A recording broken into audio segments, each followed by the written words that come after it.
Ibabot ang din. Ayun. Teka, inon mo.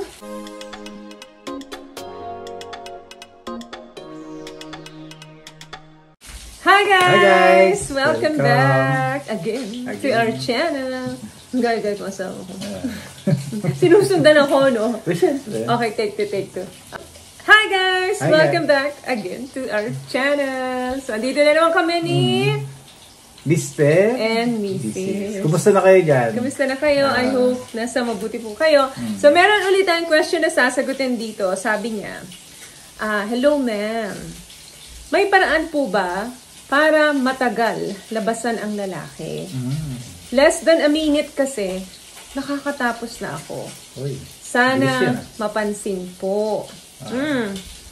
May paraan. Ikaw ba, babe? Para sa'yo, ilang minutes dapat? Para masabi mong na-enjoy mo talaga yung pagtatalik mo with your partner.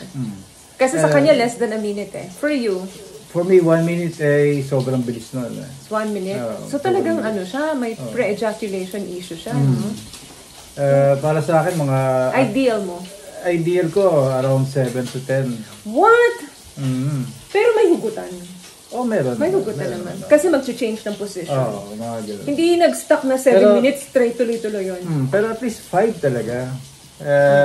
Huwag bababa ng 5.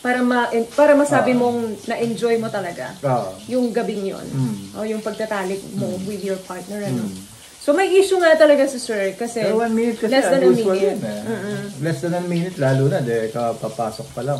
Oo. Tapos na, di ba? Kasi sa inyong mga lalaki, mas masarap para sa kanila talaga yung mas napoprolong nila. Di ba? Nadi-delay talaga.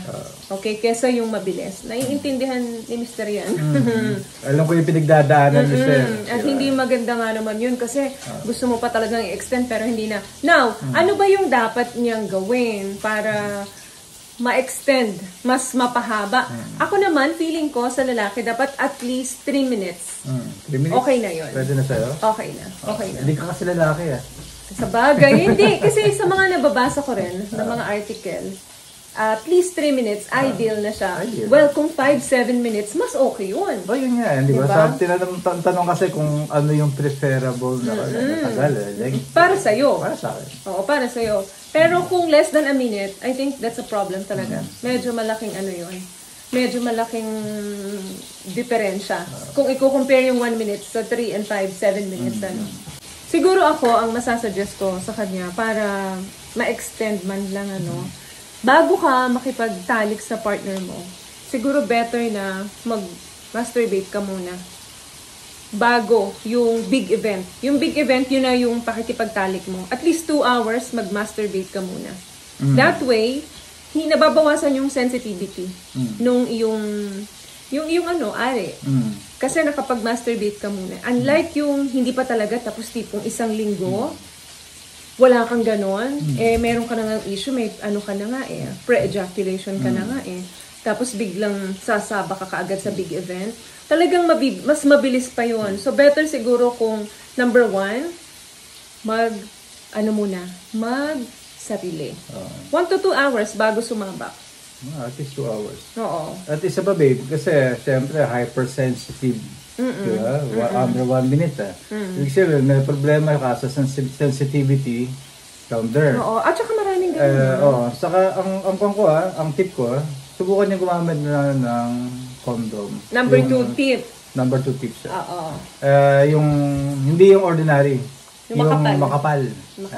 Kasi paano yun, Big? Pagka makapal yung condom niya, hindi naman, parang may supot. Mararamdaman niya may supot talaga. Hindi naman na kailangan niya Kasi hindi niya na kailangan yung sensitivity. Super sensitive na, di ba?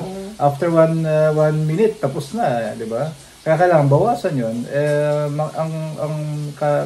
Ang advantage ng condom ay malilesen yung sensitivity niya. Baka makatulong, hindi natin alam. Hindi, ano talaga yun. It helps talaga. Makakatulong yun. Yun nga lang, of course, expect mo, dahil may nakabalot dyan, bago dumampi dun sa skin mo, dadampi muna siya dun sa supot, which is yung condom. So, mababawasan talaga yung sensitivity. Yun nga lang, mas may enjoy mo naman. Mas mapuprolong naman bago ka makatapos. So, pili ka lang. Mabawasan ng bahagya yung sensitivity, pero hahaba naman. Ma-extend naman na makatapos ka. Or, mabilis ka nga, pero very, very sensitive naman. So, expect mo na sobrang bilis mo naman makatapos. Ang advantage, babe, ng may condom na makapal, pag gusto mo na matapos at hindi mo matapos-tapos dahil wala ka halos nararamdaman, tatanggalin mo lang yun. Di ba? Back to normal again. Oo. Then, pangatlo, siguro maibibigay kong tip, alam nyo ba yung stop and squeeze? Oo, stop and squeeze. Yung, kapag andun ka na, no, nararamdaman mo na yan eh. Kapag, ito na. So, yung sensation, dapat mabawasan yun. Kasi yun yung dahilan kung bakit nakakatapos ka eh. Yung sensation, sobra-sobra. Intense na, no? So, better na hugutin mo muna. Tapos, alisin mo muna sa isip mo na may ginagawa ka. Isipin mo muna may utang ka, ganun. O isipin mo muna yung naiwan mong trabaho, yung stress mo sa trabaho. Joke lang. Hindi, yung mga ganung bagay, ibig ko sabihin, alisin niya muna. Sa isip niya, yung ganun, yung ginagawa mo. Oo, nakikipagdali ka doon. Kasi iba mind, pag gumana yan eh. So, better na hugutin mo muna, then balik ka muna sa foreplay. Tapos yung squeeze, medyo squeeze mo yung pinaka-head. Wag lang masyado kasi baka pag squeeze mo, bigla naman lumabas. So, dahan-dahan lang, then anuhin mo siya, parang sakalin mo. Sakalin mo yung pinaka-ulo niya. Medyo ganun. Yung sakal na hindi masarap ha. Baka mamaya pag sakal niya, masarapan kayo. Lalo kayo matapos. Mas lalo ka matapos. So, medyo doon, medyo alalay ka. Firm na. Hindi yung ginanon mo, wag mo naman saktan, babe. And then, yung firm lang naman. Yung mawawala lang na sensation ng ulo. Kasi baka mamaya ginawa mo yung squeeze. Sabi ni Ma'am Cheryl, i-squeeze daw ang bilis ko lalo nakatapos. So, ang better nun is dapat yung pinaka-head, yun ang hawakan mo. Then, squeezed. Wag masyadong matinding squeeze. Wag din, kasi pag matindi, baka mamaya lumabas yan. Tapos kang bigla. So, ganun lang ang gagawin mo. So, magsarili ka muna. Pangalawa, gumamit ng condom. Pangatlo is yung tinatawag nating stop, squeeze. Ito babe ko lang to ideas lang to na pwede nyo subukan. Diba? Ideas lang. Pwede mong subukan. Doon sa may mga ganong issue. Oo, issue. Sunodin nyo yon yung pagmamasturbate bago 2 hours bago ka sumabak sa big event. I think very effective yun eh. Very effective yun. Kung 1 minute ka, doblehin nyo. Kunwari, yung tatlong bagay na yan, i-combine nyo. Mas lalo mas effective yan. Kung 1 minute ka, nakakatapos ka na, baka at least kapag ikaw ay nagsarili, baka umabot na ng 2-3 minuto yan. So, okay na yun. So, I hope, nakapagbigay kami ng konting advice sa'yo, sir, and enjoy. Alam ko yung pakiramdam, lalo na siguro kay Mrs. or doon sa partner mo, nabibitin yan. Kaya medyo nag-worried ka na. Bakit, ma'am, ano ba yung pwedeng gawin? Mabilis ako labasan. Baka si Mrs. may reklamo na dyan pagdating sa'yo. So, kailangan mong i-communicate pa rin si partner. Mag-usap kayong dalawa.